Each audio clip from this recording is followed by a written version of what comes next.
नमस्कार मित्रांनो, मी शीतल राऊत। आज आपण ऐकणार आहोत विंदा करंदीकर यांची देणाऱ्याने देत जावे घेणाऱ्याने घेत जावे ही सुंदर कविता।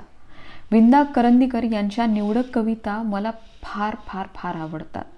त्यातलीच एक मी तुम्हाला आज ऐकवणार आहे आणि उर्वरित 2-3 ज्या माझ्या खूप आवडीच्या आहेत त्या मी तुम्हाला नंतर ऐकवेन। चला तर मग बघूया देणाऱ्याने देत जावे। देणाऱ्याने देत जावे घेणाऱ्याने घेत जावे, देणाऱ्याने देत जावे घेणाऱ्याने घेत जावे। हिरव्या पिवळ्या माळावरून हिरवी पिवळी शाल घ्यावी, हिरव्या पिवळ्या माळावरून हिरवी पिवळी शाल घ्यावी। सह्याद्रीच्या कड्याकडून छातीसाठी ढाल घ्यावी, सह्याद्रीच्या कड्याकडून छातीसाठी ढाल घ्यावी।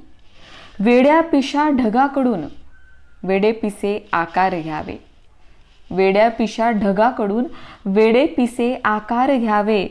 रक्तामधल्या प्रश्नांसाठी पृथ्वीकडून होकार घ्यावे, रक्तामधल्या प्रश्नांसाठी पृथ्वीकडून होकार घ्यावे। उसळलेल्या दर्याकडून पिसाळलेली आयाळ घ्यावी, उसळलेल्या दर्याकडून पिसाळलेली आयाळ घ्यावी। भरलेल्या अशा भीमेकडून तुकोबाची माळ घ्यावी।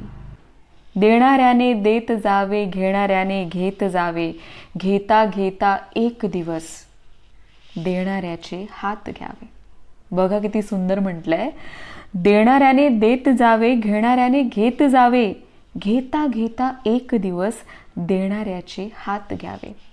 म्हणजे जो देणारा असतो त्याची जी वृत्ती असते, जी भावना असते, त्याचं एक मोठं मन असतं देणाऱ्याचं, त्याचे तुम्ही हात घ्या म्हणजे एक दिवस तुम्हीही देणारे व्हाल, असं कवींचं म्हणणं आहे असं मला वाटतं। तर अशी ही खूप सुंदर कविता आहे। तुम्हाला कविता कशी वाटली हे नेहमीप्रमाणे मला कळवा, म्हणजे मी पुन्हा विंदा करंदीकरांच्या काही उत्कृष्ट कविता, मला आवडलेल्या कविता तुम्हाला नक्की ऐकवेन। मग भेटूया पुन्हा दुसऱ्या कवितेसोबत। वाचत राहा, आनंदी राहा।